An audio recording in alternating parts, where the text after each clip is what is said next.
আপনি যেই কোনো বিপদের যেই কোনো প্রয়োজনের দোয়া যদি কবুল করাইতে চান, যদি যে দোয়া কবুল করাইতে হবে, আপনি দোয়া কবুল করাবেন। আপনাকে যদি কবুল করাইতে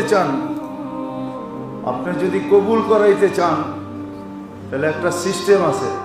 প্রথমে 100 বার আয়াতুল কুরসি, 100 বার দুরূদ শরীফ পড়বেন,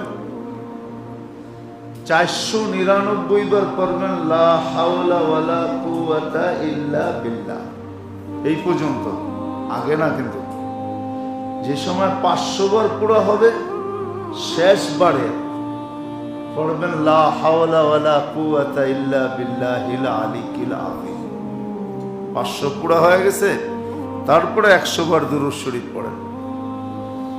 এইভাবে কয়েকদিন পড়া দোয়া করেন।